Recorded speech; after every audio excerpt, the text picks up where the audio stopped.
Hola from the city of Los Angeles. I'm Peter Thomas Fornital. This is HorsePlayers Happy Hour. It is our regular season finale. Now, it still means we have 4 shows left this year, but this is the last chance for people to punch their ticket into the playoffs. We're also on this show going to be giving away a $10,000 Breeders' Cup betting challenge seat. Julie Leboyko, the player in pole position for that one. But there are some mathematical scenarios for the people chasing her, especially if they're playing multiple entries in this tournament, to potentially run her down. So Julie should not be counting the chickens just yet, but things are looking good as far as her chances to win a BCBC seat go. That would be very, very cool.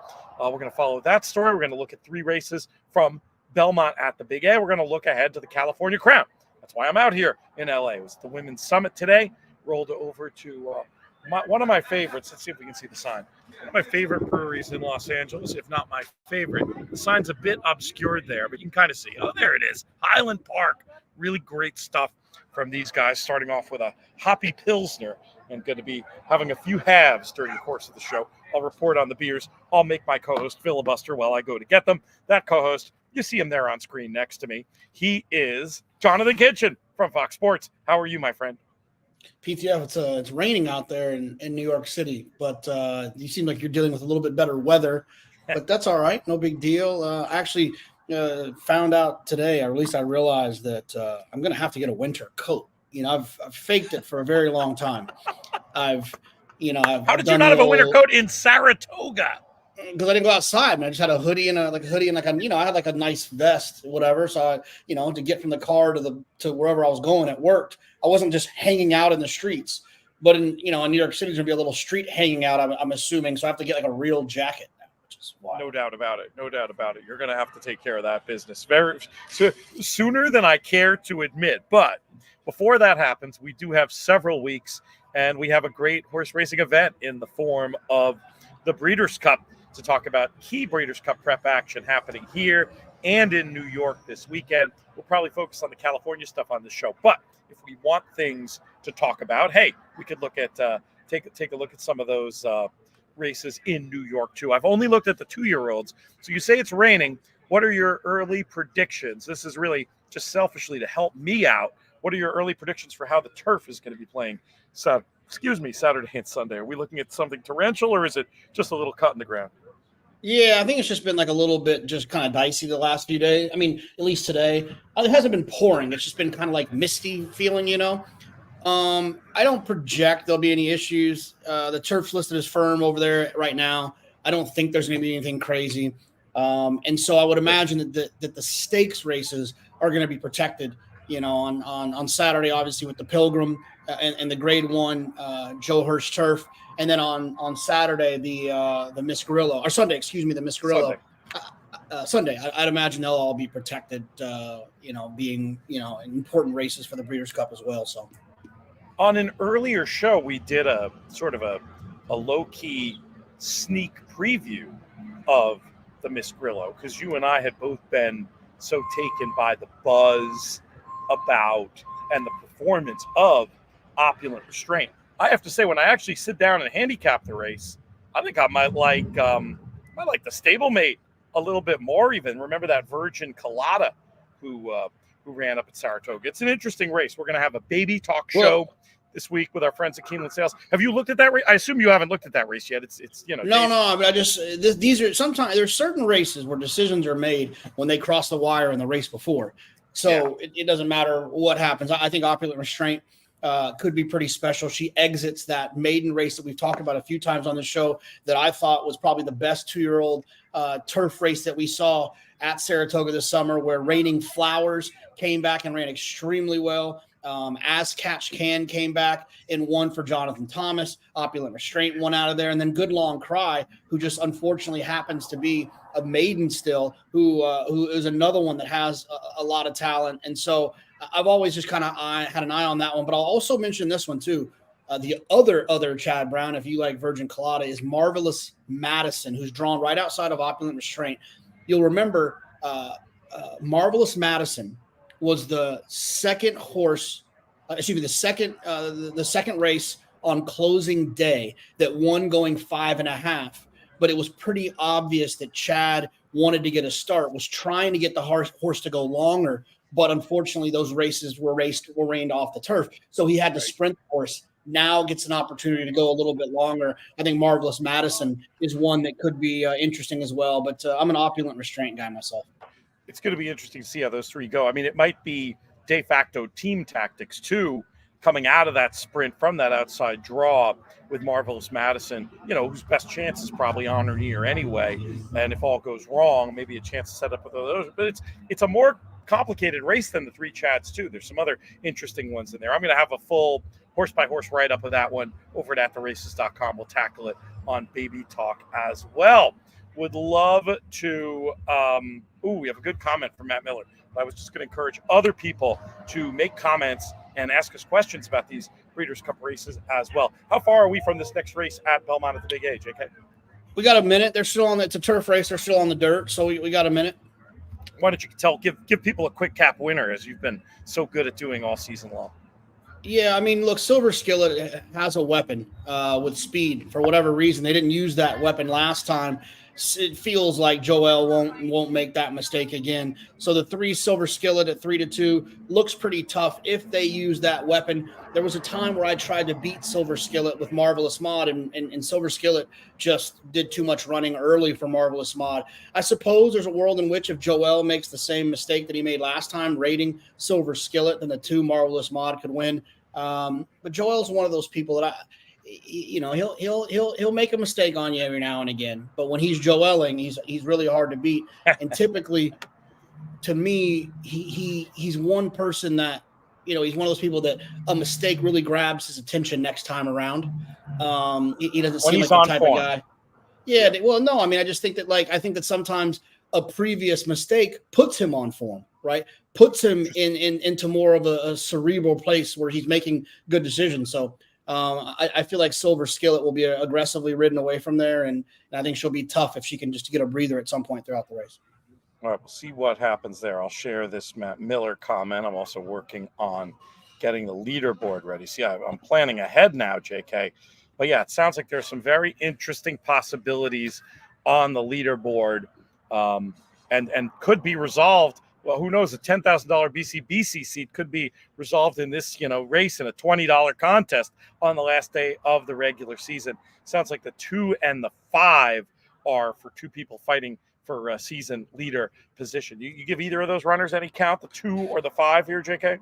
Let's see. Yeah, I mean, definitely the 2. Marvelous Mod can definitely win. We just talked about who I played Marvelous Mod 2 starts back against Silver Skillet. And then Can't Fool Me.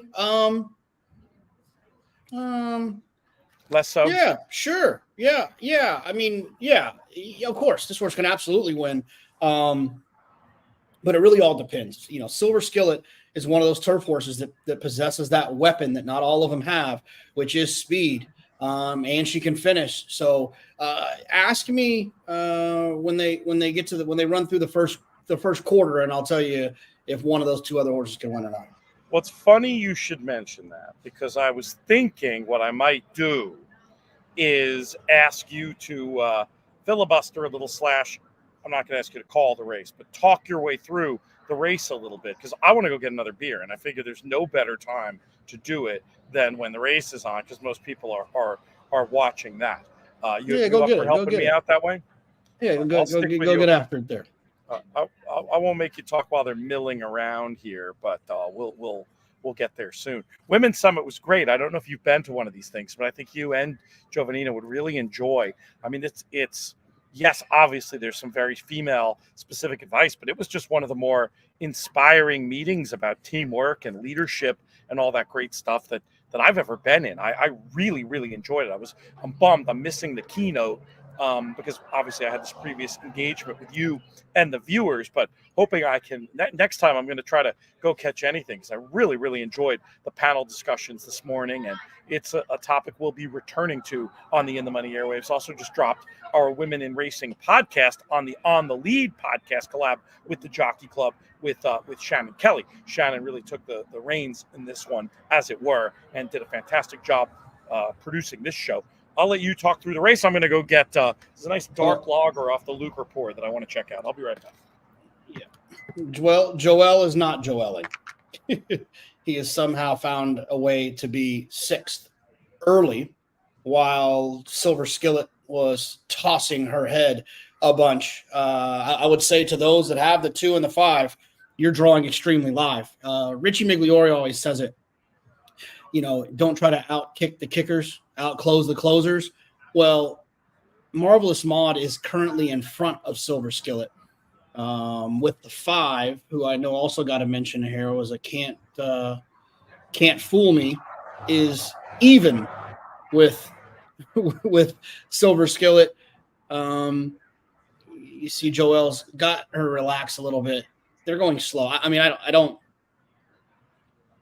see a situation in which the favorite wins this race from here. I'm not saying it has to be the 2 or the 5. I think Moon Age Daydream can win. What Love Looks Like can win. And they're all horses that have a better late kick and are in front of the favorite here. Can't imagine Christoph's going to love this ride. Let's see here. Okay, yeah. Joelle asking, and it just looks like she's going to have – I mean, she's running. And oddly enough, she's going to probably outfinish the 2 and the 5. But you can't let a horse like Moon Age Daydream go 51 to the half. Actually ended up running 4th there. So I think it was 7-6. Somebody 7-6-5. I think it was 7-6-5. Yeah, I just don't. Look, I mean, in a lot of these situations, you never know what the instructions were. But when she's got back-to-back wins, where at the top of the stretch she's leading by 3 lengths, I can't imagine that anyone from the Clement barn would have said, "Hey, Joelle, we're going to rate Silver Skillet today. Yeah, let's just take her back, and see how she likes it."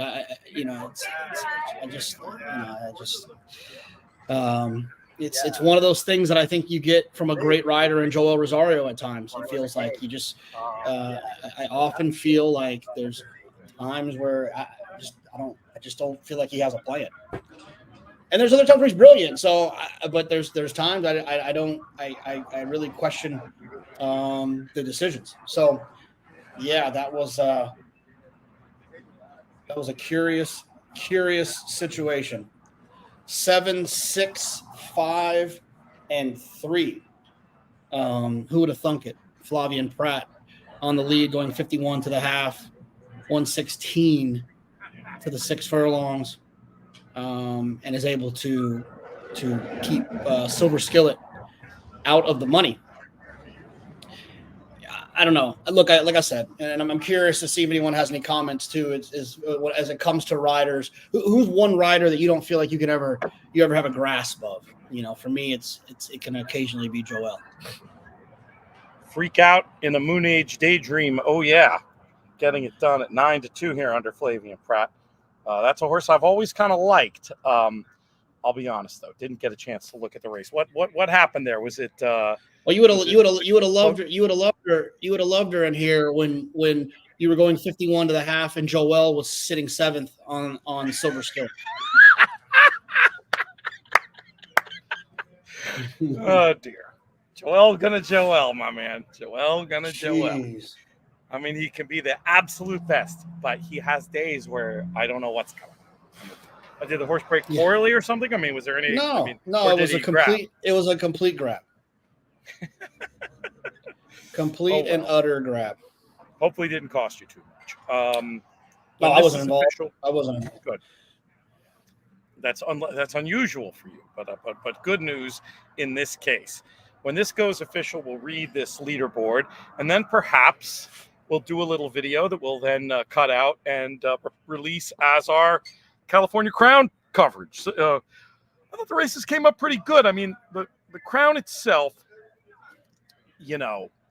there's rumors of maybe even 2 scratches, not any of the big horses. Little, would have been nice to see some East Coast support for that one. But I think next year when people look back and they see what this group of horses ran for in what may end up as a Baffert team scrimmage. Maybe you'll see people more likely to send out this way. But I tell you, the other three, I thought the races came up pretty good. I mean, we've got East Coast invaders in each of the other races, and they're pretty good and competitive and fun. So I'm pumped. I'm excited. I think this is a really good weekend for something like this too. I think the part of the magic of it, to me, JK, is that it's this weekend and not next weekend. You know, getting this in before Keeneland, there's just like this little beat in the calendar. Obviously, there's good stuff going on at Churchill and at Naira this weekend. But I think, you know, if they stick with this California Crown idea, it feels like one that is going to be able to work for them. That's you know, obviously they're partners and friends.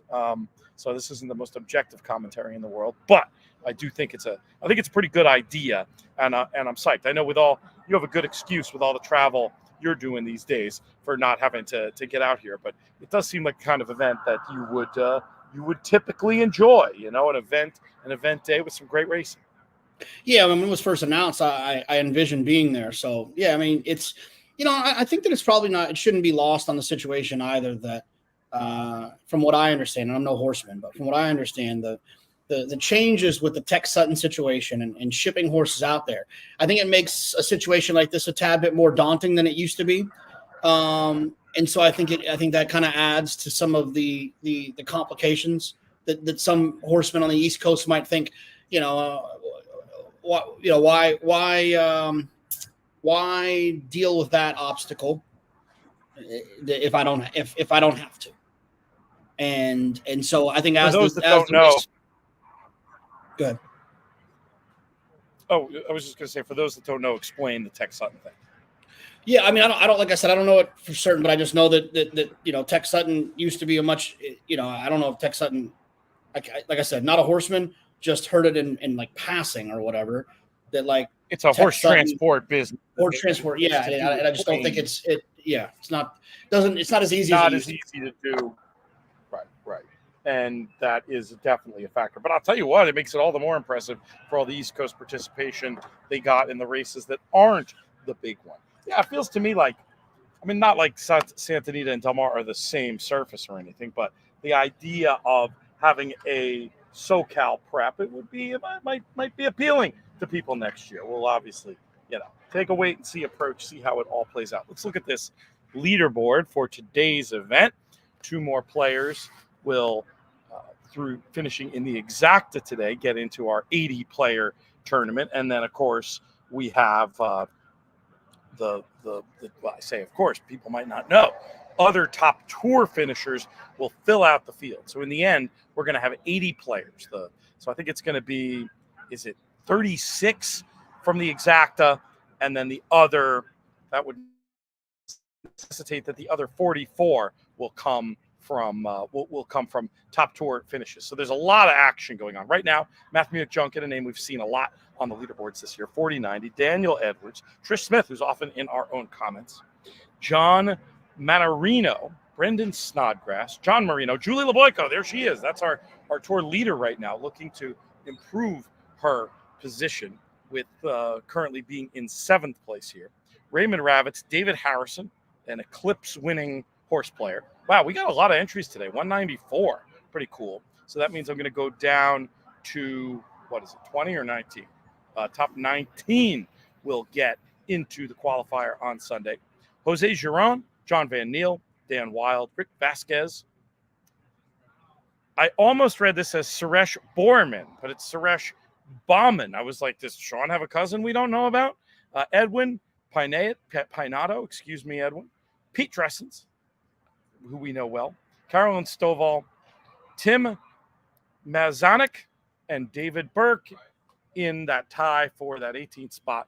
Those are the ones right now who will also, on top of everything else, advance to play on Saturday for that $179 qualifier. Speaking of $179 qualifiers, the next 4 weeks right here, look, I get it. Online qualifying is great, but a lot of people don't necessarily want to, a lot of people want to feed in a game like this. They don't necessarily want to buy in. But let me give you a sales pitch that for the next 4 weeks, that 179 where, you know, what's the ratio on that? 1 in 40, 1 in 40, 1 in 50.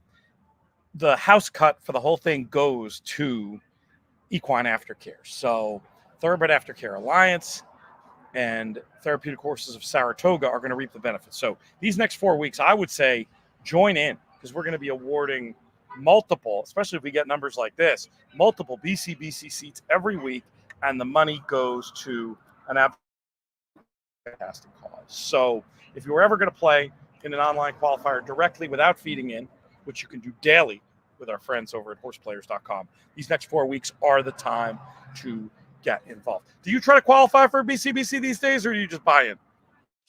No, I mean, it's not that I shouldn't, or not that I shouldn't, and not it just I haven't. You know, and to be fair though, I feel like even when I was trying to, no, that's not true. I don't try to qualify typically. Like, I will qualify if there's, you know, the Keeneland contest or the Santa Anita contest or the, you know, some big contest at Naira in the summer or whatever. I usually try to qualify through live money contest. I've found that my dollar is better there than in the $2 win place thing. I've only qualified $2 win place one time. I've been playing since 2014. I've played with 2 entries every year since 2014. And, you know, I would say that for more than half of that, I was trying to qualify, and I've only qualified one time. It was actually, oddly enough, the first and only time that I qualified through you're muted. That's your job. Did I write an article about that back in the day, that qualification? It feels like I might have. Yeah, of course you did. Yeah. No, I mean, that was like the first. Honestly, you talk about, you know, we were sitting on the couch yesterday, and like someone gave us this these kind of like, you know, like for an anniversary, like, you know, date cards or whatever. And so we were sitting on the couch, and like we opened one up and read it, and it was like, you know, talk about the first time you met and all these things. This is our date card, Pete. That's the first time that we met. We need to get that printed up. Yeah, no, it's all right. You called me and said, hey, I want to write a thing about you, and I was like, all right. I thought you asked me a question first about how to play 2 entries. That's how I remember it. Oh, I probably have the email too. Yeah. No, I probably have the email too. Yeah. Well, I'm gonna look it up right now. But then later, I definitely did. You know, I was intrigued and definitely, you know, took the bait. So. I'm literally going. I have the same email account. So let's see if I can find it. Yeah, I'm gonna look right now. It's gonna have to go back. Way too many emails between us. Don't look that way. It's one of, you know what, I'll do it later. Because we need to put in a date range like before 2015, and then just so you know, I'm at 1,000. I'm at 1,000, and we're only to 2018, so we got a little while to go. And that's, thank God it doesn't include texts and phone calls. We'd really be in trouble. But, all right, you think we should do a quick reset and rock out a little video for California Crown? Yeah, I'm ready whenever you are. Or do you want to find this first? Find this first. We have time. It's probably still, what is it, like 20 minutes to the race at Saratoga? I'm ready. I'm just trying to. I think I hit you first in a DM, Pete. I can hit you first in a DM, so you're gonna have to find it there. I doubt I've deleted, so we should be okay. Oh, that's really funny. I'm ready whenever you are. Okay, great. We're gonna do this. If folks, we'll talk about it. We'll have more time to talk about these races after. So if you have questions, feel free to pop them in there. But let's get these shots right. So it looks okay. Yeah, I mean, there'll be this nonsense in the middle of the screen, but that's not the end of the world. I'm going to filibuster until we get to 25, and then I'll bring it in. It'll be just easier for the clip. Hello and welcome in the Money Media California Crown coverage, a quintet of stakes races on the day. In this video, we're going to talk about the last 4 graded stakes, the 3 California Crown races. We've also got 3 Breeders' Cup Win and You're In races. They're not. 2 of them are the same. 2 of them are different. We're basically covering everything here. And we're going to start off by talking about the John Henry Turf. JK, what's your view on this one. Very, very interesting race to be sure. You've got Gold Phoenix. This is sort of like his white whale, a race he's tried to win a couple of times, had some rough trips, but he's won everything else in California. Is this where he wins this race? Well, look, I don't have a problem with him as an individual, but there's a couple horses in here I like a little bit more. So while he might get it done here, the other Phil D'Amato was the one that kind of caught my attention, and there's probably a few of them. The three, what are we calling this horse? Divine Propos? Yeah, I can't decide if it's Divine or Divine. Like Divine Propos somehow sounds a little bit better, but I know the one you mean because this is the horse that I came up with too. Why don't you give the case first? Look, it's just really simple. When it comes to these long-distance turf races, I'm looking for good internal moves, hidden moves that people might not see, and they might not be reflected in a final figure. A lot of times I make this comparison. If Usain Bolt were to walk away from the blocks for the first 10 meters of a 100-meter race and then run the next 90 meters faster than he's ever run 90 meters, his final time is still going to be slower than anything he's ever done. I think a lot of times you can make that comparison when you're looking at these turf races that start off very slow. The horses come home really fast, but unfortunately the final time doesn't reflect that. I thought let's go Divine. Divine Propos ran extremely well last time, and I think that he's going to appreciate this 1.25 miles. I think the 1 3/8 last time was his best race that he's had in the U.S. I'm going to go with that horse on top, but I also don't want to ignore Biliknikov towards the outside, who I think also ran pretty well last time in that race with Gold Phoenix and Dicey Mochara. I think that those two horses make a ton of sense. A-type horses for me for the Phil D'Amato barn, but the top choice will be the three. Divine Propos. Yeah, I mean, the distance I think is right. You're right. No issue for this horse, getting better all the time. And how about the trip this horse is going to get? Should get a good attacking spot, maybe just ahead of mid-pack, powerhouse barn, and the figures this horse is running should make him competitive despite the seeming upgrade in company. You know, I'm not going to be a hero. Gold Phoenix will be on some tickets, and A-type as well. Second choice for me. But how about my goofy long shot in here, JK? The 7 Big Blue Line going out for William Walden. What a year he's having. Claiming this horse 2 back for 80. Won with him straight away in a dirt allowance. I don't know anything about this sire, if I'm being honest, but there is turf on the dam side. The best race this horse ran was a turf race, and it feels notable that that came at a mile at the more galloping Kentucky Downs, suggesting this horse could have the stamina for 10 furlongs on this oval. Definitely a horse I'm interested in, not the most likely winner, but one that could hit the board. Do you see it, or am I out to lunch? No, I mean, look, I mean, you're always out to lunch, but I can see it. I mean, it's a turf race going, it's a turf race. It's all about trips in here. So I often don't have too many issues with too many horses that people select in grass racing.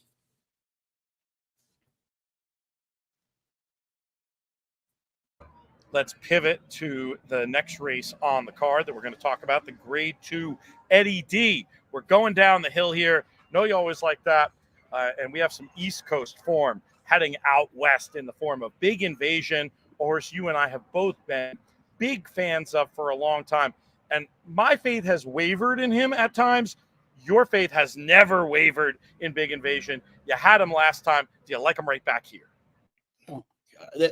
There's a short list of probably 3 horses that I have wished, and I have at one time or another wished would run down the hill. Right? Famously, Bobby's Kitten was a dream of mine to see run down the hill. That horse won the Breeders' Cup Turf Sprint.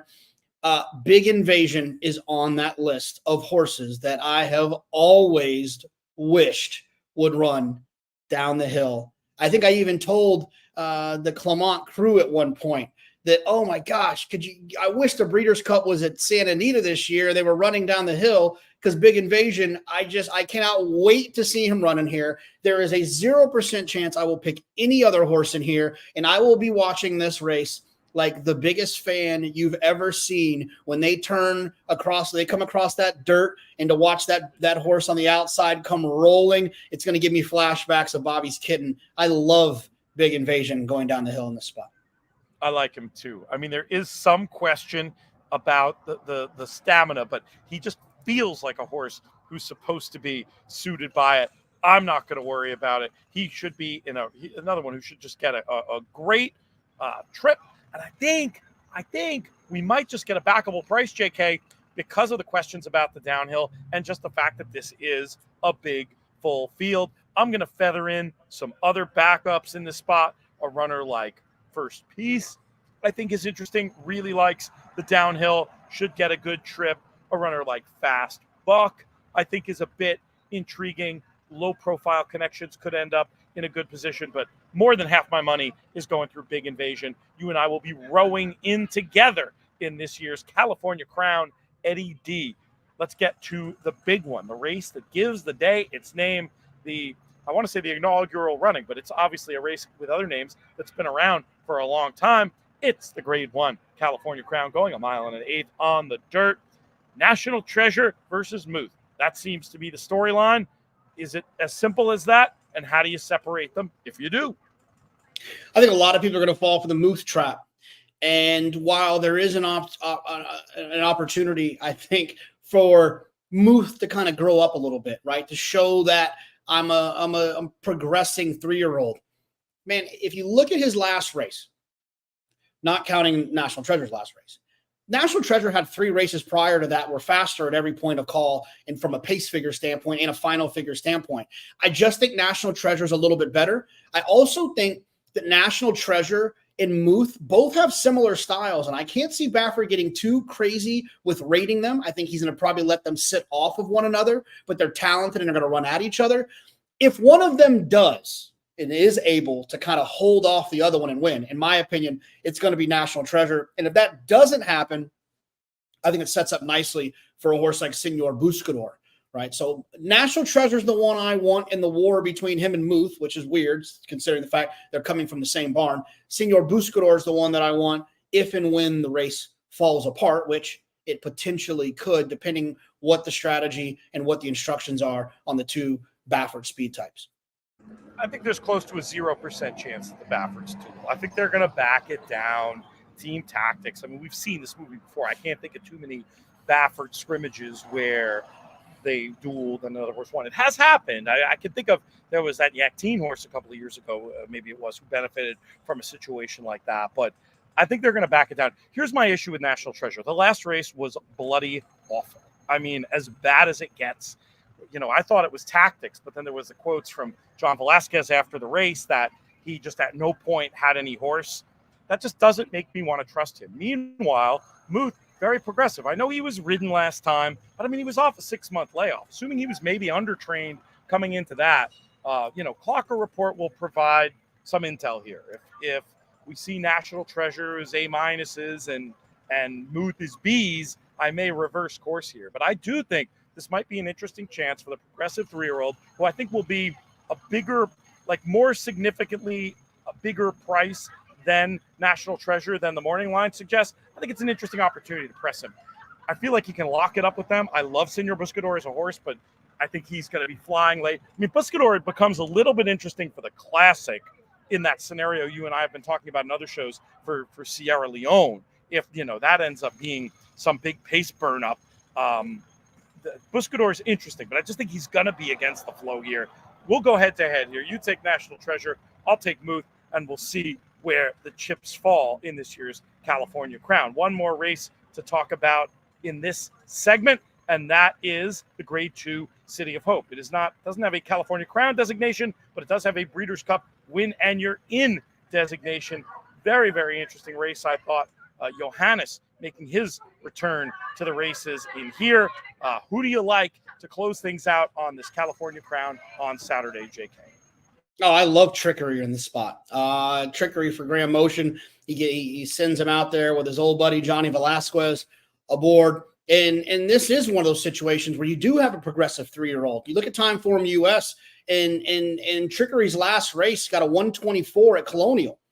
Johannes has been running 125s is the best thing that he's ever run. So you'd like to think that Trickery can take another step forward as he continues to progress. He's an East Coast turf horse coming out west.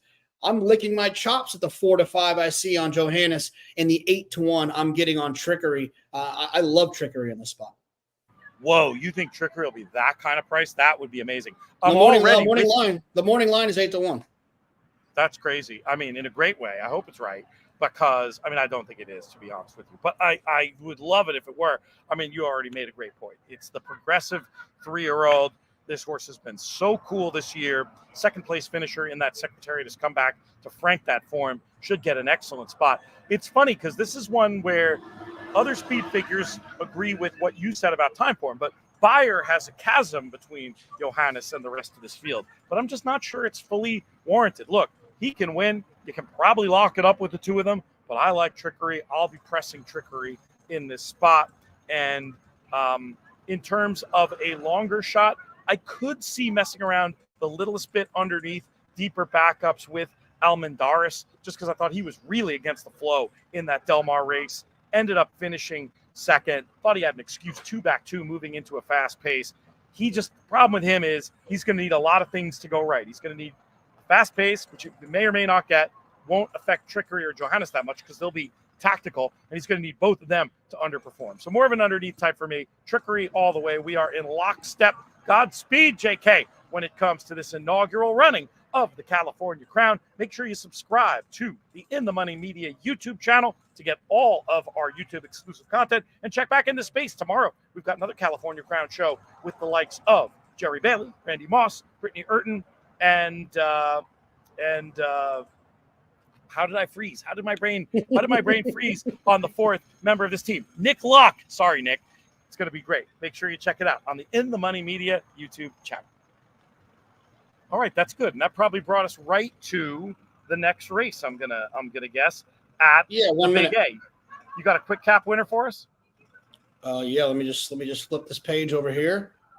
And let's go to, what is this, the 7th?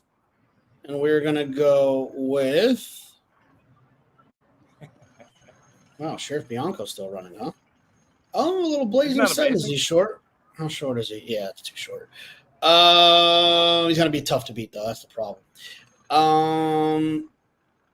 I'll take Rocket Can just because it's a better price. But Blazing Sevens, I mean, I picked Blazing Sevens in the darn Met Mile, so I feel stupid not picking him here. But how short is he on the board? I mean, he's not offensive. He's 3-2, but okay, it's not crazy. But it's a big full field. There's a lot of ways you can go. In this spot. What about a runner like Full Screen on the dropping class? He disappointed in the 4-go, but was probably against the profile of the track there. Massive dropping class, decent trip from mid-pack. You give that one any count at a price? I'm hoping he's a price. Sure. I mean, if he runs back to the race 2-back, but see, to me, it's so much more about running to the race 2-back than it is about I could care less about what happened in the 4-go, in all fairness. It's more of an ignore. I'm just saying, I think you can. He has reasons you can ignore it. It wasn't. Yeah. Okay. Yeah. The race 2-back though was a lifetime best, which concerns me a little bit. Like, where did that performance come from? I feel comfortable with the 13. I mean, like I said, I think Blazing Sevens obviously is the class horse here, but he's also not the most trustworthy of horses at this point. I hear you. I'm going to do that same thing to you if you don't mind. And then let's see. How are we doing? Oh, we're in great shape. Boy, we only have one more race left. We're cruising. We're 40 minutes in, JK, and it felt like 4 minutes. So yeah, I'm definitely sticking you with talking your way through the next race. Let me ask you, since I started, there is a jackhammer down the block. Can you hear it, or is the StreamYard noise canceling that damn good? No, I hear it, but I don't think it's not a setback by any means, but I hear it. Gotcha. Well, I'll keep muting. Hopefully it won't be horrible on the California Crown video that we will post separately. Let us know, folks, if you have. Oh, we have a lot of comments all of a sudden over there. So yeah, that's your easiest way to kill time if you don't feel like doing anything resembling calling the race, is to just talk your way through those as they're getting loaded here now. 8-1 on the one I mentioned, 3-1 for JK money coming all the time though for Blazing Sevens. I'm gonna go get another beer. Jonathan will talk you through this race. I'll make sure to mute though before I jump, so you don't have to listen to that obnoxiousness. All right. Let's see what happens here, huh? Let's see here. I'm heading out. I get to go back to the Aqueduct in a couple of days. Nice little train ride. All righty. Where is Blazing Sevens? 6, right? 13, Rocket Can broke well. That's why I love outside draws with horses that have tactical speed. It's just like Rocket can just kind of figure out what he wants to do. Tucks in right in behind. He was in the 13, but he's going to end up no worse than probably the 3 path. It feels like the 1 is actually in the 2 or the 3 path. I always kind of look where the rail is and the saddle cloths to try to understand what paths they are when you're looking at the pan like this. Blazing Sevens sitting, 7th right now, but working out a nice little trip. And let's see what they do here. I don't know how people call races. This is impossible. Phileas Fogg, 46, but still comfortable. Rider has an ass jet. You can see the hands on the 10 Maker's Candy asking. This 3 is a little bit interesting at this point. Still has some run left. Blazing Sevens tips out to the middle of the track. Looks like he's going to probably come up a tad bit short here. And it looks like Phileas Fogg, who came off the turn really running, is going to get this picture taken with the 13 Rocket Can, likely to run second. Blazing Sevens off the board. Man, I got to say that Blazing Sevens, when you have a horse like this that has some talent, you have a horse like this that in a game where winning big races matters. And it feels like Blazing Sevens was an inch away from being a stallion somewhere in this world, and he lost to National Treasure, and he just hasn't found himself since then. You're muted, Pete. Right, I forgot about that. Chad has done an amazing job over the years recognizing. Let's hope our sponsors aren't listening or don't have thin skin.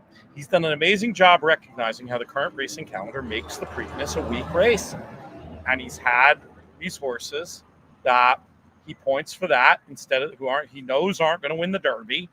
And he can point these horses that aren't at the tippity top, and they can win one of the most famous races in America. And he has made some stallions from that route, and he nearly pulled off the trick with Blazing Sevens. Props to him for very clever spotting and understanding of the racing calendar. And yeah, I think that makes a lot of sense. So let's see what. Well, we have to wait for this to be official. We'll hit the leaderboard one more time. And then you, my friend, are free to, you're welcome to hang around. But I think Matt Miller is ready to come in and discuss season-long leaderboard implications. If you want to leave us to it after that, what else do you have? What else do you have cooking? What's on your agenda tonight? Well, I was thinking about going into the other room and trying to convince my wife to let's go to the Giants game tonight. But with the weather outside and the fact that she hurt her ankle and has a boot on her foot, I feel I'm going to have a 0% chance. Plus, who wants to watch the Cowboys beat the Giants into submission? That's no fun anyway. I am thinking I'm red-eyeing back now Saturday. I changed plans because I could. I'm red-eyeing back Saturday. I'm thinking about getting off the red eye and going to see Liberty Aces at Barclays Center, which I think looked like a pretty soft ticket when I was checking for the teams that were in the final. Is that tomorrow night? No, that's Sunday at noon. Sunday at noon. Oh, I'm on air at that time. Well, I'll be doing talking horses with Andy at that time. There'll be more playoff games. It's a fun atmosphere at Barclays. Like Brooklyn really supports the Liberty in a big way, so that'll be super fun. So yeah, that's my next sporting event. Let me know when they're official, if you'd be so kind. And, they're unofficial, but do you give the Giants any chance in this game? I mean, they looked so much better, as you predicted last week. But do you think? Yeah, no. They looked better, but the Cowboys, they're just better than they are. And the Cowboys had a terrible start to that game, but then just kind of found their groove later. No, Yeah. they're just the Giants. They're going to wake up at home against an opponent they beat on the regular. When the Giants are good, they go there and lose. So what's going to happen with this team? Exactly. I know that the present isn't predicated upon the past like that exactly. Kind of a muggish comment, but as a Giants fan, I can't help it. It's all right. It's respected. Yeah, you know how it goes. You're official, Pete. All right, we're official, and then of course I just hit the wrong button and absolutely goofed this up. So how do I refresh once I've gotten rid of the URL? You guys are going to have to bear with me for a second. So I'm going to have to do this magic, and then we should be good. We'll look around some more of the leaderboards here. And yeah, there we go. Matthew McJunkin holding his spot at the top. Tim Holland, Gary White, Daniel Edwards, Nathan Kaczynski, Nick Toy, Edward Enborg. Boy, he's one I interviewed 100 years ago for that other place, the original place with the letters, the DRF. Then let's see, Daniel Edwards, John Marino, Raymond Ravitz, Christopher Andrews, Mark Woodson, Andrew Uretsky, Trish Smith, John Malarino, Tim Mazanik, Brandon Snodgrass, and then, wow, John Marino all over the place today. Also tied. He's going to go potentially mob-handed, as the Brits say, to this qualifier on Saturday. Julie Leboyko, still in pole position, I am pretty sure, is in 20th currently. If this two runner is any price, has a chance to maybe get some more tour points, though I'd have to look at what her 6 scores are, etc. All right, buddy, appreciate you coming on here today. Appreciate you pinch hitting. You're going to be doing the Naira segment on the Players Podcast this week. Do you have that all teed up? You have a guest? Yeah, I got Nikki the Boss locked up for tomorrow morning to record. Beautiful. That's great. Make sure folks check that out. What's next for JK Plus One? It's a great question. I need to get Rob Falcone. It's on the list of getting Rob Falcone, and I haven't done that yet, but I'm going to. Like this week. I'm going to do this week. He's good. He's one of the guys. So we're going to be doing this fun project. We've actually pushed it out till after Breeders' Cup. Oh, here's your homework assignment. I've been production meeting in the middle of the show. So we have this show, and the gimmick is sponsored by our friends at Adelphi Racing, adelphiracing.com for more info. It's basically what the horse player can learn from the horseman. And I'm going to host, and I want to talk to bloodstock agents, jockeys, trainers, owners, people with expertise in claiming. And I want to just pick their brains for the data they use, how they do their thing, et cetera, et cetera. But I feel like that's too long of a name for a show, what the horse player can learn for the horseman. So we need that, but pithy. So if you have any brain, let that rattle around. You're good at this game. Let that rattle around in your brain, and the next time we talk, one of us will hopefully have an answer. Cheers, my man. All right. Always great getting to spend some time with JK. Matt Miller, if you're still there watching, pop in. Oh, I need to send you a link, don't I? Yeah, let's do that. I will send that your way right now. You can join whenever, and then you'll join whenever, and then meanwhile, I'll take a look in the comments, because why not? I am so grateful for the noise canceling on StreamYard, because even though it sounds like you can hear the jackhammering, it's like comical. If this was on a cell phone, I would have had to say, I'll call you back. So, props to our friends over at StreamYard for providing such excellent technology. One race left in the regular season for HorsePlayers Happy Hour. But again, don't worry, still a chance to win your Breeders' Cup Betting Challenge seat over the course of the next 4 weeks. And then for those that don't know the way the playoffs work, so the 80 players, top 2 from every week, which includes the man I'm about to introduce, as well as other top finishers on the tour, they're all going to become this 80 entry blob that will advance week to week. And we have a cut line. You just have to be in the top 50%. You can really bet your opinion, even if it's favorites. Obviously, one long shot will probably get you there too. So it doesn't really work against a long shot player. It just depends on how you want to crack this particular nut. First week, 80 will cut down to 40. Then we'll have 40 cut down to 20. 20 will cut down to 10. And then on the final week of the season, which will be hopefully the Thursday the week before Breeders' Cup Week. I don't know exactly how we planned it this year. I'm going to have to double check that. Hopefully before Breeders' Cup Week, possibly Breeders' Cup Day, or Breeders' Cup, possibly the Thursday before Breeders' Cup starts, but I don't think so. We usually back it out a week. We're going to have an opportunity to give away another $10,000 seat to the Breeders' Cup Betting Challenge. Why do you want a seat to the Breeders' Cup Betting Challenge? Ask this man. He's been he's won the thing outright. He's invested in 2 other winners. It's one of his contest high points of the year, probably his contest high point of the year. Is that fair to say, Matt Miller? Absolutely. Absolutely. It's certainly the contest I look forward to the most. Like I said before, the NHC is certainly fun as a convention, but from a contest standpoint, I can't even think of number 2 after number 1. It's great to be able to be in the same room as everybody at the NHC, and that does change the feel of it. But in terms of the quality of racing, the money that you can win, and the luck to skill ratio, it's all about the BCBC. It's not even close. The minute it's over, the whole group is already talking about next year and who's going to qualify and how many entries and all that. How hopeful are you? You've got at least 1 entry, maybe multiple. I don't know how closely you've been tracking it. No, you probably have at least 2 entries into our 80-player playoffs. How hopeful are you with the way we have the rules set up there, which I think is a little more skill-based with the cut lines? How hopeful are you about being able to win a BCBC seat as opposed to just buying it? So last year I got up to the final table, and that was largely done with, joking aside, with a lot of game theory behind the picking, some of which was actually randomized. If I had made it to that final table, I don't think there's any substitute for handicapping and playing it seriously. But given the format here, I would just urge participants to give thought to, and I'm going to go back to plugging my book immediately, sorry, but in a better way of thinking, you and I both know the topic well, putting yourself in a position for success. And given the way the format works, you just need to be in the top half.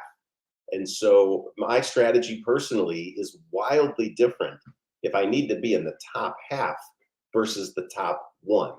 So personally, I don't think it's that, especially if you have multiple entries, you should be able to get somewhat deep into this but at some point, much like the NHC, you just got to pick winners, and it does come down very much to a skill competition. That sounds exactly right. No surprise. And we don't mind you plugging a better way of thinking at all. You've been helping us out all year here. Been hearing great things about the book. Just so much buzz, Matt, about the lessons you put out there. And so I can be your latest testimonial. Well, I'm jinxing myself, but there's just absolutely no way I'm going to lose this fantasy league at this point, because I am 14 points clear with 4 days to play. But it really changed the way that I approached, I've told you this offline, but I think it's useful to get into it, changed the way that I approached my fantasy baseball draft this year, because I grew up in a league with a very complicated scoring system where the guy who designed it basically told me, as I was, a young person trying to game it out a little bit, was like, basically, don't worry about the categories. You win if you have the best players. Okay. So I was attuned to, this was a crazy complicated, it was a 15 category system. I'm sure there was ways to pick it apart with your brain that could have helped, but that was my way of thinking about it. It was going to reward well-pitched innings and lots of playing time, well-pitched innings, OBP. Those were the things that got you points. So you didn't need to worry so much about the minutia of, a category like stolen bases, which is somewhat divorced from actually winning baseball. Conversation for another time. You didn't even have to think about it in this other league. Anyway, that's how my mindset developed. And nowadays, that league, I'm actually going to bring that league back next year. That's a league that started in the 80s. I might try to import you to New York for a weekend to take a team in that league. I'm going to rent out a back room at the Wild East Brewery. We're going to do it right. But that's another story. Fun. Well, I'll tell you I can tell you a funny story from today. I was going to go to the White Sox game. It's the last home game of the season. I thought it would be fun to be there for a historic loss, and then thought if the White Sox were going to give me the middle finger one more time this year, it would be that I would show up and they would win. So I skipped the game. They're up 7-0, by the way. And I went and my plan was I'm just going to have a hot dog. I went to a hot dog stand. I went and bought some peanuts, and I was just going to have my ballpark food at home. No popcorn? Readers of the book will be shocked and disappointed. There's plenty of stock with that. No problem. That's always here. And I'm sitting next to someone who says something about fantasy and asks me if I know something. And the next thing you know, we're talking about his fantasy football team. And he's asking me about strategy. And the owner of the place walks out and says, "Oh, I know Matt. He actually wrote a book on this stuff, blah, blah, blah." And we start talking. I asked the guy, "What does the winning team in your league usually look like?" He couldn't understand the question at all. But once I got him to realize all these good players, the playoffs for your fantasy leagues, all the good players are now sitting and resting if they have injuries. And so when I say, what does a winning team look like? It's just like in these horse racing tournaments where, what does it take to win typically? And you can look at past totals. Well, look at the kind of teams that win fantasy football. It's usually not the teams stacked with the guys on the best teams in the standings. It's usually the guys that are still playing when the playoffs happen. So again, just a different way of approach and a different way to think. And that's exactly what impacted my brain. It was, what's the goal? Is it the goal to have the best players? No, the goal is to do the best in these 10 categories. And it totally changed my team build. I was getting guys I didn't like because they helped me. I looked at it like you said. I came up with a target goal for each category. And I didn't. You got to be realistic. I don't think I can win every category, but what's it going to take to be third in each category? And so I had those numbers and tracked it with a little sheet. And so a guy who isn't really a winning baseball player like Giancarlo Stanton really helped me because I got him for $2, and he has a boatload of home runs and RBIs, 2 categories where I'm like at the top, with major contributions from a guy who cost $2. That's how you win. Taking and just risk reward stuff. I took flyers. I built an extremely strong pitching staff and then took flyers on some cheap guys, one of whom, Ranger Suarez, panned out beautifully at one point, looking like a damn Cy Young Award winner. Was able to flip him for a Freddie Freeman in his last year of the contract to get my OBP up, a category I was looking dead in. Anyway, I don't think I win this league, or I certainly don't win by this much without a better way of thinking. So thank you, my friend. All right, you bet. That's cool. Let's talk about this overall tour leaderboard. Is it over? I think so. I don't want to get Julie too excited. I was actually one of the people who was a threat to her. I had the 9 in the last race on 3 entries. Wow. And that price, that would have been a serious problem to her. But as I'm looking at the season-long leaderboard, there's only one participant who in this one tournament with 1 entry could have caught her, and that's Mike Saletta. So it's worth looking where he is on the leaderboard. He is 70 points behind her, so he would essentially need to come in first, second, or third, and her not be in the top 10. Otherwise, there's a handful of people, and I was one of them, who were in a position, if they can hit multiple times this week. Well, look, if I got third place 3 times and I got 80 points 3 times, 240 points would have been enough to throw me over. I think all of those people like me got knocked out last race. So I'm pretty sure Julie is now safe unless Mike is in a position to somehow magically catch her. But that would also depend on the odds of the horses they took. Right. We can, the beauty part is we can take a look. Am I now sharing the actual leaderboard? Can you see that on screen, Matt? Yes. All right, let's scroll down and see if we have anything from Mike Saletta. He was right in it for a while. And, like a lot of these things, the first race counts as the last. So he's in 48th. I know he's got 3 entries, or at least 2. He's got the 3-horse. I'm not sure that's enough. Yeah, the good entry, the 3-horse. Let's see what price that one is. At 6 to 1. I think Mike's not going to do it. So, okay, at that point, then I'd say your season leader is determined. We now focus on the week at hand, and we're going to add more points for some people, and so there are going to be some people making the playoffs that weren't otherwise going to make it, depending on what happens here. I just noticed myself somehow, even though I was charging it all morning, my computer battery is down to 10%.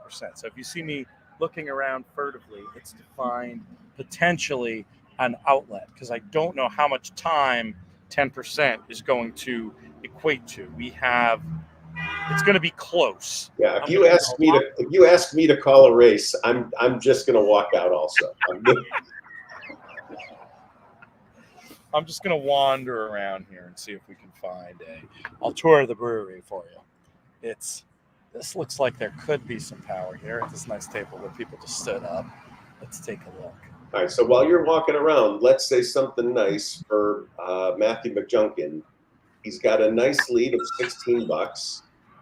It looks like he's got the lukewarm co-favorite here. So, maybe that's a little bit defensively helpful. He wouldn't have known that when he did this pick and pray style, but he's got a healthy lead.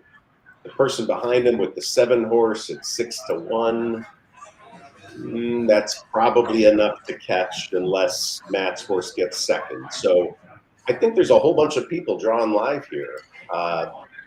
Those with the 2-horse, probably not. I think their odds are short. But again, as you look at there's relevance to being in the top 2. There's relevance to being in the top 10. And once you look at the top 10, that's only at $38. And as I'm scrolling down, there's tens of people within reach of that. So we'll see. Yeah, lots of all to play for, as we like to say, all to play for. Somehow I don't see a single outlet in this place. Isn't that amazing? I really thought charging all morning would get me there, but I guess having all these, I'm realizing the pains of having all these windows open on the computer. So I'm trying to think if I can hop onto my phone if it all goes wrong. I don't know. We're just gonna fake it. There's some scenario where you're left alone for a minute, but just talk about if that happens. We're gonna hope that doesn't happen, and if it happens, you're gonna talk about the book. That's what you're gonna do. Oh yeah, I could do that forever. I'm worried about your views. That's your problem. I will point out, my views on playing hunches. There has been an unusual string of horses with the name Olivia. One of my 2 daughters. Yesterday was another one. Princess is Olivia. I think scored me the second time. I made some joke on Twitter that, maybe it's just a function of the popularity of a given name in a given era. But my other daughter, Allison, does not seem to have an awful lot of names in horses. I am looking here. Sassy Alley is the 3-horse in this last race. I don't know if Allison's going to appreciate the sassy tag. It definitely applies. She's a little sassy. We went to dinner. She's a little sassy. So she'd frankly kill me if she knows how much I've been playing Olivia. So at this point, I'm obligated, I suppose. Gotcha. Was that what you did on your official entries? It is. It's, I think, the only. I did not quite do quick picks, but I did almost no modifications to what they gave me. I just wanted to have some reasonable picks and stick to middling odds, and that's kind of what so I made a few adjustments here and there, but I didn't handicap these races and was completely comfortable with leaving it to chance. It's gotten me far enough to have a couple entries in the playoffs, and okay, we'll see if I can make something of it. All right, I'm going to try something. I'm going to try to switch myself to the phone. And I'm going to try to do it without there being any. This is going to end up so bad for me. See if this works.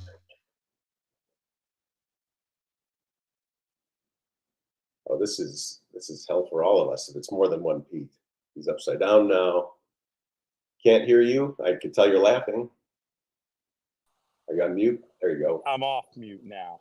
Great. So this is working. Now the question is, if I close the computer that's like the broadcast source, there's a chance the whole thing is going to stop, which I really don't want to have happen. But now that we know this works, it doesn't matter where I find the plug for the outlet. You know what I mean? Like, I don't have to broadcast from there. I can come right back here.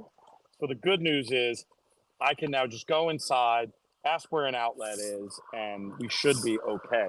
How many do you have the racing on? How many minutes to post? 4 minutes to the race. Like I said, I haven't really looked at it, but I'm happy to talk through it. If I'm not going to JK handicap the thing for everybody, but I'm happy to talk it out if you want. He's a tough act to follow in terms of the quick capping success he's had. It's interesting. Obviously he's a man who does the work, but like his intuitive capping he's the best intuitive capper that I've ever seen. Like, not too many people are going to be able to look at a race for a minute and actually have something salient to say. Somehow he can. I don't quite get it. It must be some weird, like, savant, like, trick of the brain. What do you make of that? I mean, you know what I'm saying. You know what I'm saying is true, right? I do, and I'm not trying to compare myself to him. I actually think I'm in a large group of people that used to have a similar skill set.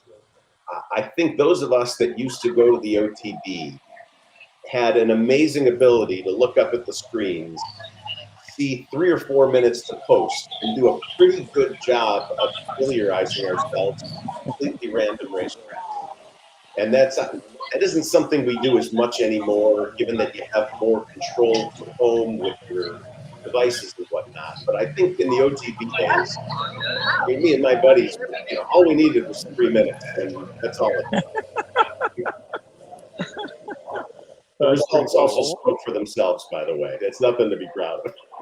That's very It was fun. All right, I found a plug. I just have to ask these nice people if they mind me interrupting, so I'm going to mute myself.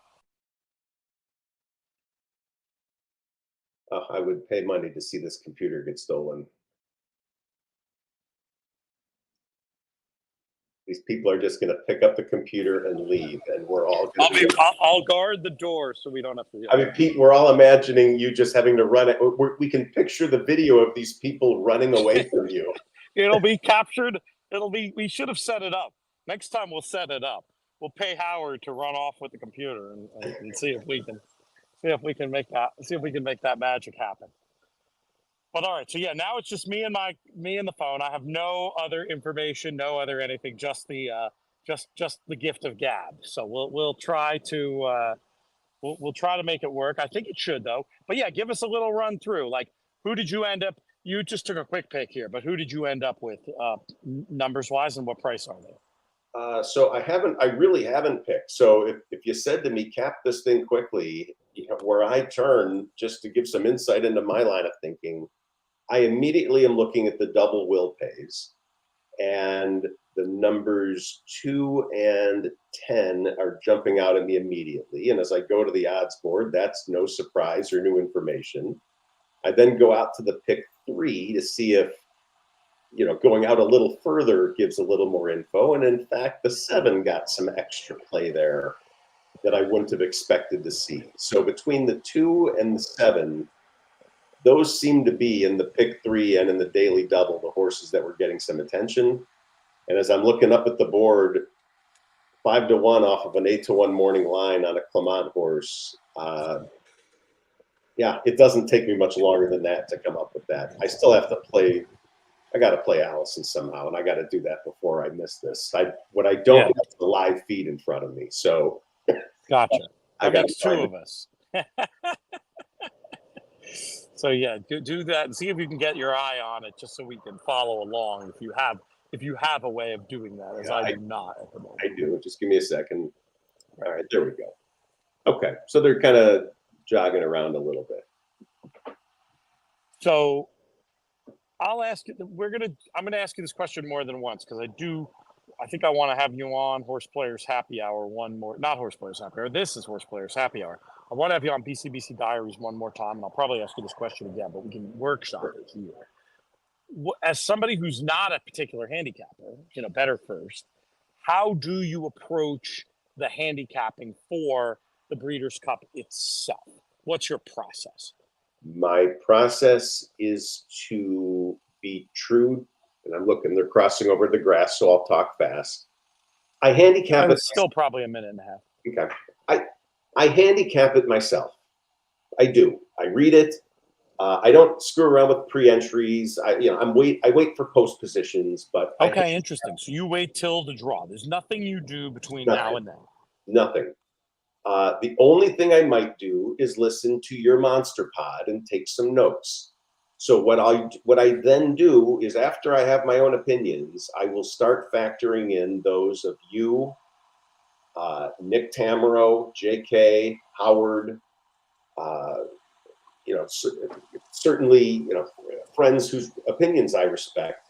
And those. What do you do for Euros? Anything for Euros particular? I mean, are you listening to our Euro content? It's your content. Yeah. I mean, here's a free plug for you, but it's honest. It's your content. By the way, they're in the gate right now or getting close. Right. And so I listen. You can still talk. I'm not going to make you call the race, so you can talk halfway through, but just give us a little bit of an idea of what's going on without calling the race. I will. And so I'll listen to some podcasts and I'll take some notes on my own program. And, for me, my style is not to bet every race. And so somewhat quickly, I end up disqualifying races or just saying I'm not going to focus on this one. And so I'm more focused on spot picking and looking for interesting plays where there's only one or two logicals, maybe pairing them up in a daily double, something like that. All right, so I see that the race just went off. I will first note that the favorite is the 2 at 2-1. The 10 went off at 3-1. And you bet you bet 2 horses in here? I played Sassy Alley for my kid, who grabbed the lead at 7-1. Nice. 6 at 24-1 is giving a little bit of pressure. The 10 horse, if I hadn't bet the race yet, is the one I'd be playing right now at 3-1, sitting in third off of those two. That you talked about before. Sassy Alley's getting some pressure from that 6 horse. That's kind of sad for me. They're rounding the turn, coming for home. That 3 horse Sassy Alley is still in front, but is going to get swallowed quickly. I think the 10 is already passed. So at 3-1, that 10 horse is looking good. It's, 3 is hanging in there. I'm not seeing anyone from behind. The 5 is now flying at 8-1. Sassy Alley is coming back, and you might see me explode in 2 seconds. I think that's going to happen. The horse came back after being passed? Thank you very much, Allison. Oh, my goodness. That was ridiculous. These horses all just hit a wall, and that horse just popped at 7-1. Oh, my goodness. That's hysterical. I thought the 10 was the winner from as you were calling it. I think check the leaderboard real quick, see if there's any implications there. And did you use, because you quick picked it at the time, did you even know that there was an alley in the last race? You used this horse somewhere? When I quick picked it, I adjusted to this. But no, the bet I just made on my phone was a function of just needing to be true to my kid. So amazing. Okay, that was a little crazy. Too funny. Yeah, that's real life, people. All right. So Nathan Kaczynski is $23 behind. It's going to be tight. That's going to be tight. And with the 10 getting second, who I think was the second favorite, I'm not sure the place price is going to get there. Nathan, $21 probably. Yeah, Nathan, don't get too excited. I think Matthew Majunkin's got it, and I think but remember, second is big, though. Well, right, and Matthew Majunkin has the 10 for second. So, gotcha. So yeah, he'll win. Probably. I think he wins. I think Nathan gets second. Tim Holland. I think a couple others stay where they are. The next one down is in 15th place. John Manarino had the 3 also, so he's going to safely move up into the top. But boy, Bill McAvoy in 38th, he should move up. Mike Saletta had that horse. Mike. Oh, wow. But we said, right, we looked at it. We were like, probably not enough. And I don't think it's just not enough to get him moved up. So once this is official, this thing will, all of this little guesswork will go away quickly.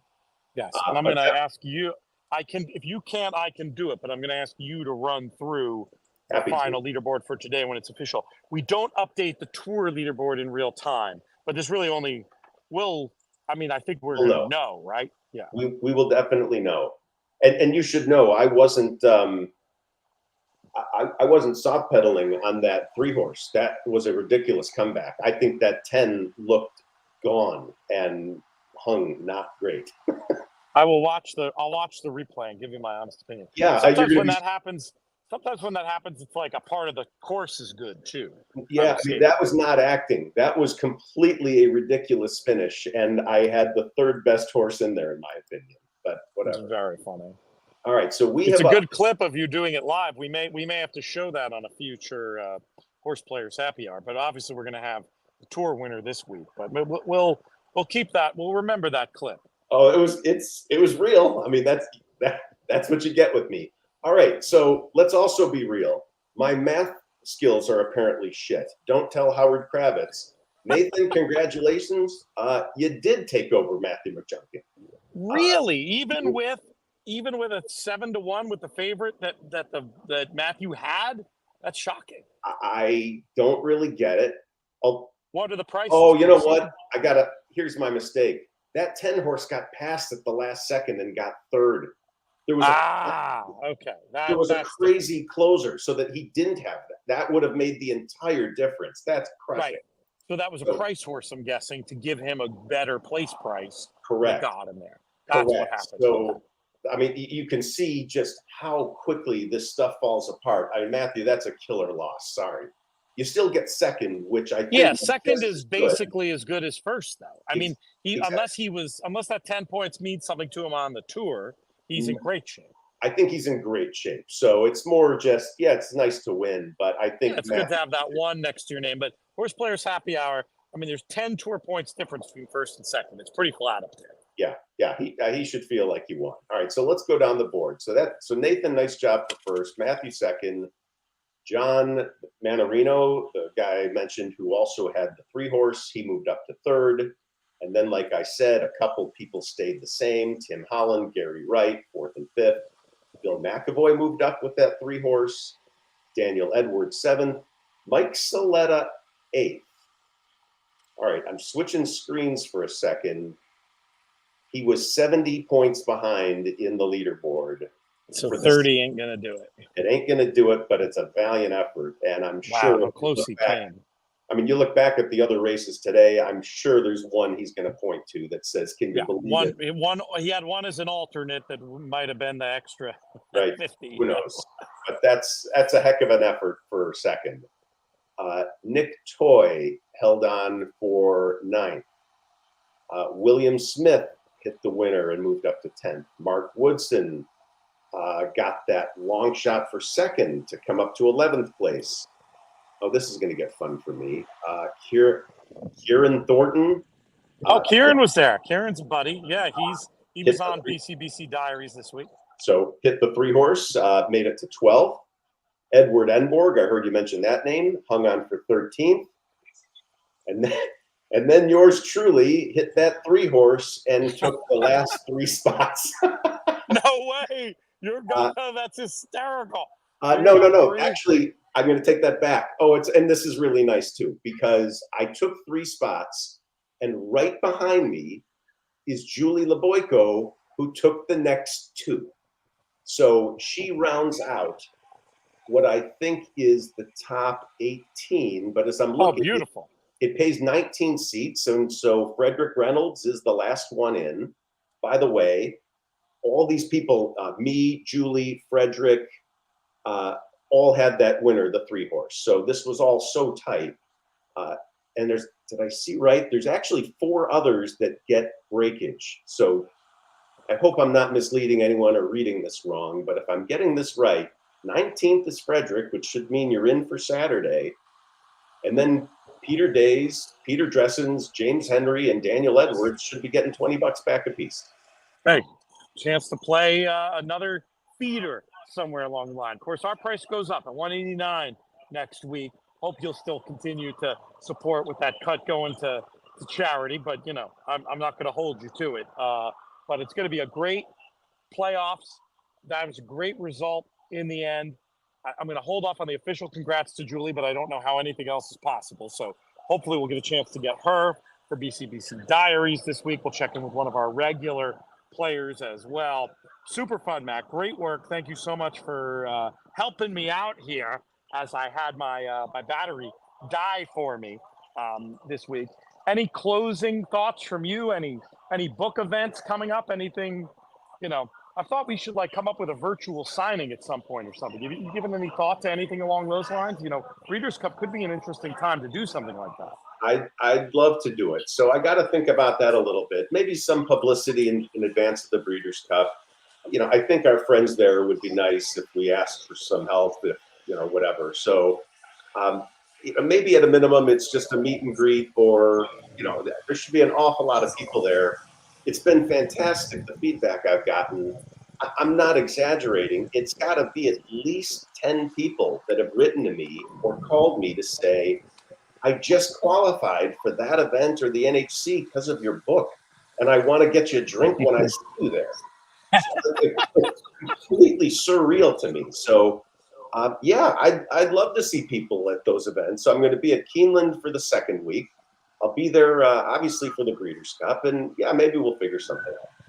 All right. Well, to be determined. But thank you, Matt, for all your contributions. Thanks to everybody in the comments. Sorry, with this setup, I really wasn't able to look at comments today. I'll get better about that as we go forward. It is going to be funny. I'm going to have one in England, or there'll be one while I'm in England. We'll see how I'm going to work that out. But I think it should be okay. It's a Thursday night. I'll probably just stay home and watch American racing and quietly chill in Stratford, where I'm staying. But I think we're ready to send this one home. So I want to thank you, Matt, one more time. Thank JK. Remind everybody we got a ton of great content coming up for the California Crown. Check that out, as well as coverage of 2-year-old races from New York. On the In the Money Plus side, we're going to have even more stuff happening this week, including hopefully some Sunday Santa Anita coverage. We'll see what shape that takes. We're going to have some Churchill Downs somewhere as well. There's great racing there. But want to thank, in addition, all of our friends at the Breeders' Cup, especially Haley and Justin, who make these shows happen. Really, everybody in the comments, as I said, you can't do these shows nearly as well without you. We'll be back next week with the official winner of the HorsePlayers Happy Hour Tour.